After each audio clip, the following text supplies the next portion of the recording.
When I first heard this story, the thing that struck me most was this. Sometimes happiness doesn't fall apart in a single day. It starts to crack quietly, in the smallest moments we don't even notice. Melissa met Ethan when she was 22, young, radiant, and convinced that love could fix anything. Ethan was 24, the kind of man who made people feel at peace just by being there.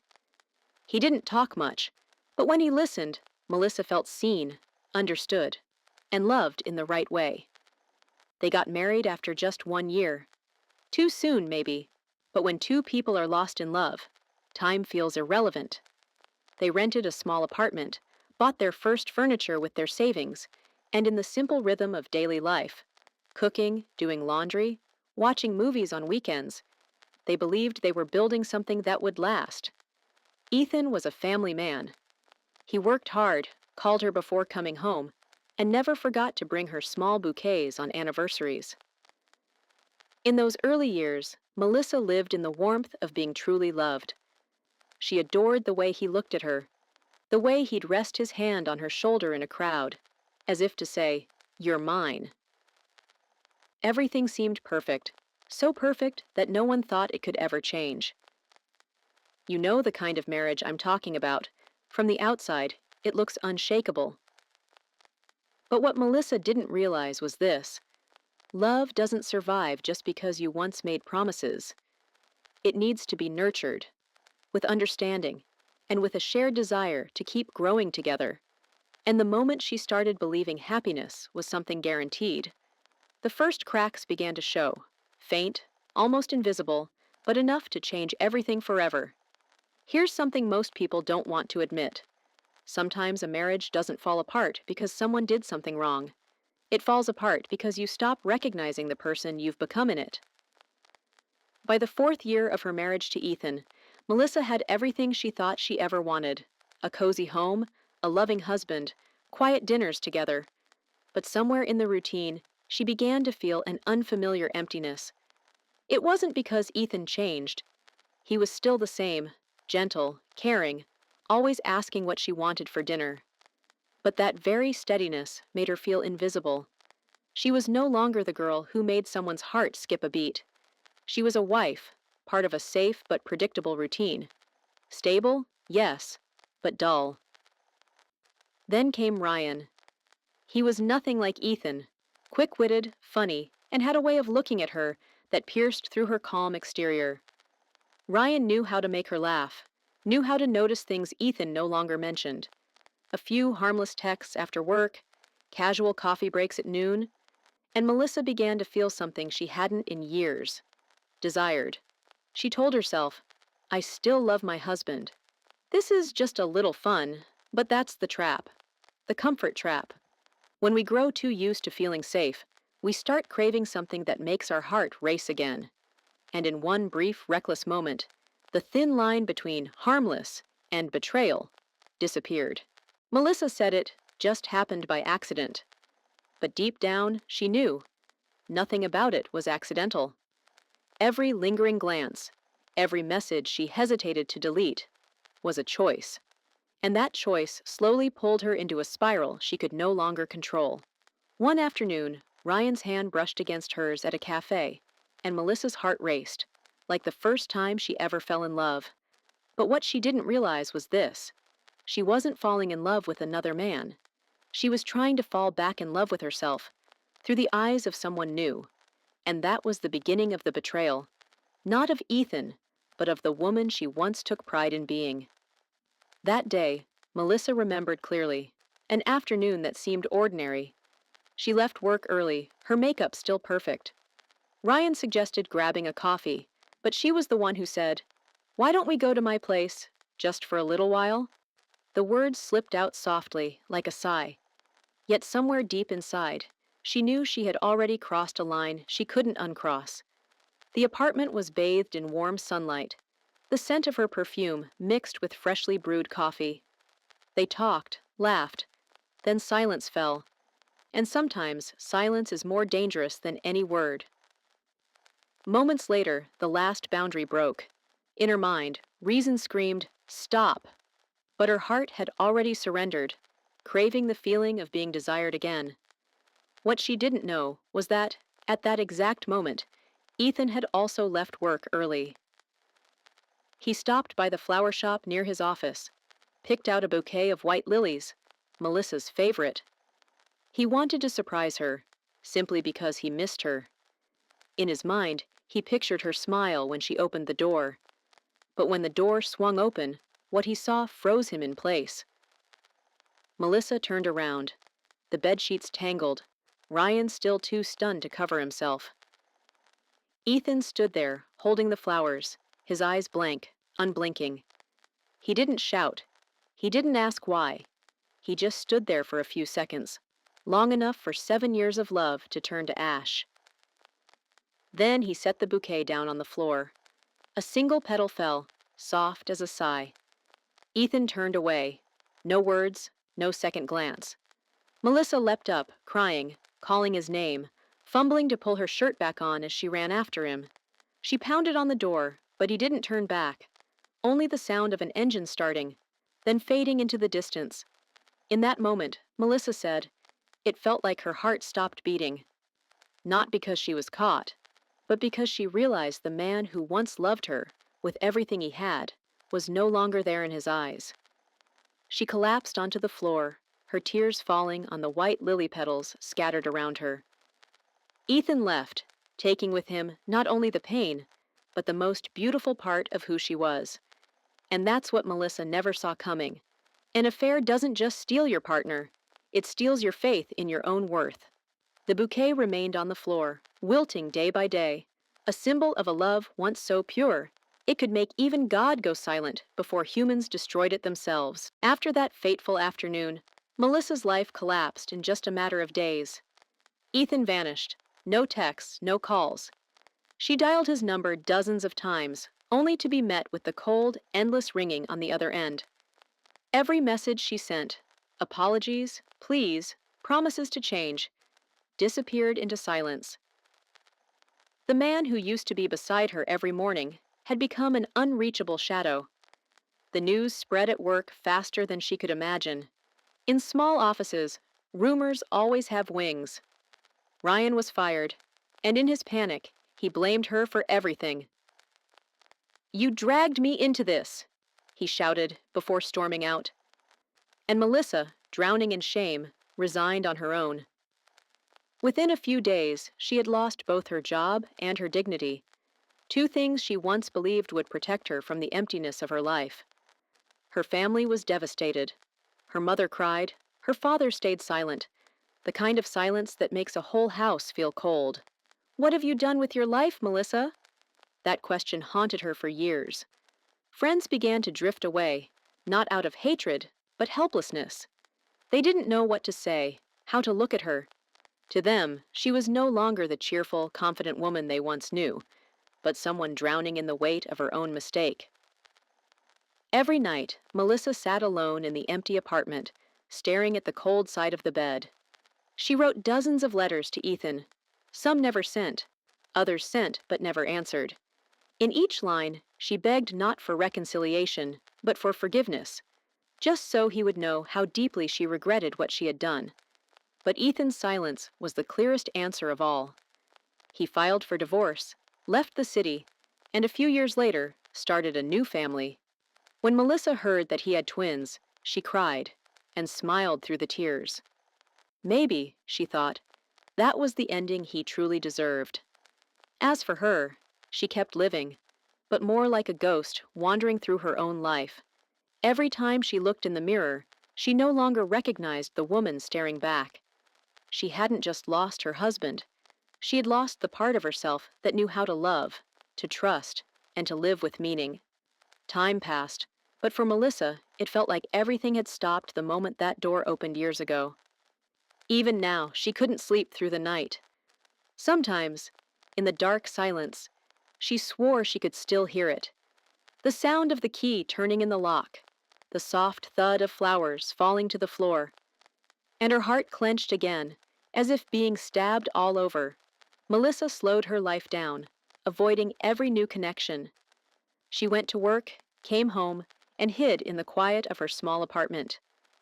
No one spoke of the past anymore, but inside her head, a voice kept whispering, a voice that never stopped condemning her. You destroyed your own life, Melissa.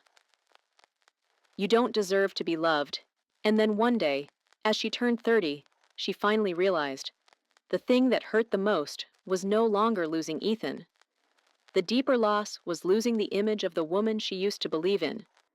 She had once been proud of being someone who could love deeply, cherish fully, and live with purpose. But ever since the day she betrayed that woman, she could no longer look herself in the eye. It was around that time Melissa decided to start therapy. She wasn't hoping to be healed. She just wanted to understand why she had become the person she did. Those first sessions were hard. She stayed silent most of the time, crying more than she spoke. But little by little, through the therapist's gentle questions, she began to see what she had avoided for years, that mistakes don't define who we are unless we allow them to. Melissa began writing letters again, not to Ethan this time, but to her past self. In each letter, she didn't justify, didn't blame. She simply wrote, "I'm sorry. I didn't protect you, the woman inside me, from the loneliness that consumed us." Over the months, she learned how to breathe a little easier. She took long walks, practiced yoga, read books, and joined support groups for people rebuilding themselves after heartbreak. There, she listened to stories of those who had been betrayed and those who had betrayed. For the first time, Melissa realized she wasn't alone. One morning, standing in front of the mirror, Melissa smiled softly, not because she had fully forgiven herself, but because she knew she was learning how. She understood now. The past can't be erased, but we can choose how to walk through it, with honesty and with kindness toward ourselves. From that moment on, Melissa stopped seeking forgiveness from others. She understood that true freedom begins only when we learn to forgive ourselves. Meeting David wasn't something she planned. It happened at a small seminar about mental health. She sat in the last row, wanting to listen, not to speak. David was the facilitator. Calm eyes, a steady voice that made people feel safe. When the session ended, he walked over, offered a kind smile, and said quietly, "I can see there's something in your eyes that still isn't at peace." Melissa laughed, a soft, uncertain laugh, the kind she couldn't tell was genuine or just habit. They started talking, not about the past, but about the small, simple things, the books she was reading, her morning yoga routine, and how she was learning to live comfortably on her own. Gradually, though, the old memories began to loosen their hold. One evening, in a quiet cafe, Melissa told David everything about meeting Ethan, the day the door opened, and the years she spent learning to forgive herself. She didn't tell it for sympathy. She told it to finally set herself free. When she finished, she looked at David, afraid of what he might say. But he didn't ask questions. He didn't pity her or offer advice. He just looked at her and said softly, "I don't love the woman you used to be. I love the woman you're becoming." That sentence felt like a warm breeze blowing through a room she thought had gone cold forever. For the first time in years, Melissa didn't feel ashamed of her past. Not because it had disappeared, but because she had finally walked far enough to look back at it, without trembling anymore. David wasn't the man who came to save her. He was simply the one who stayed, listening, patient, and quietly watching her rise above her own darkness. And in that calm presence, Melissa realized, true love isn't about finding someone who helps you forget your mistakes. It's about finding someone who makes you brave enough to live honestly with them. From then on, she stopped trying to be perfect. She just wanted to be someone better, one day at a time. And in David's gentle gaze, Melissa finally understood. She had learned how to love again. Not someone else, but herself. When I tell this story, I, Veronica Hale, don't want you to see Melissa as a cheater, or Ethan as the flawless victim. Because in marriage, the line between right and wrong is often far thinner than we like to believe. Each of us carries weakness, wounds, and a quiet longing to be seen.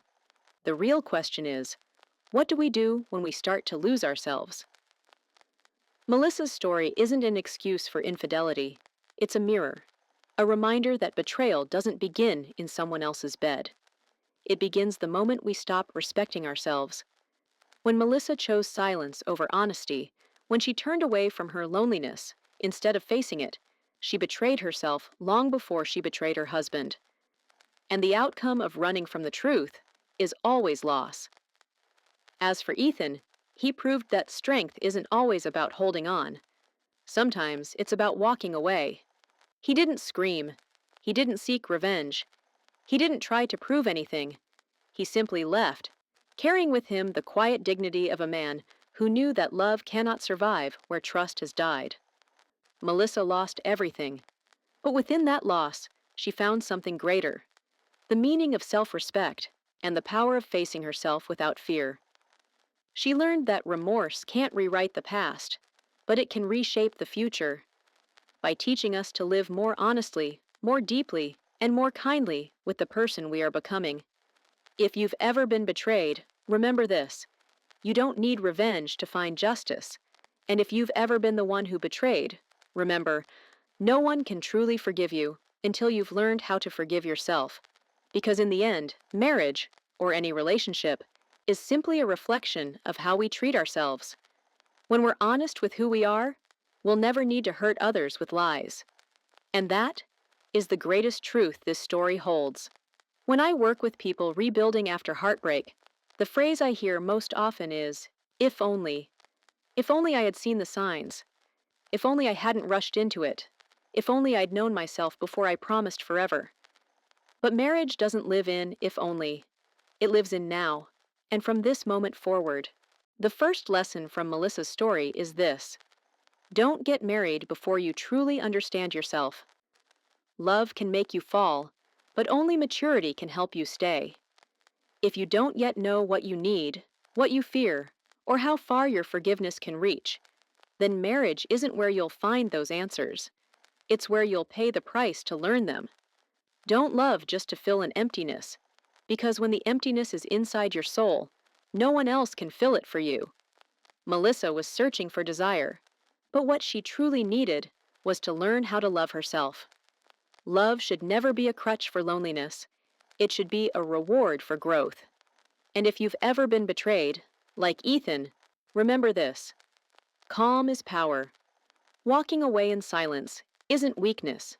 It's the choice of someone who values their dignity.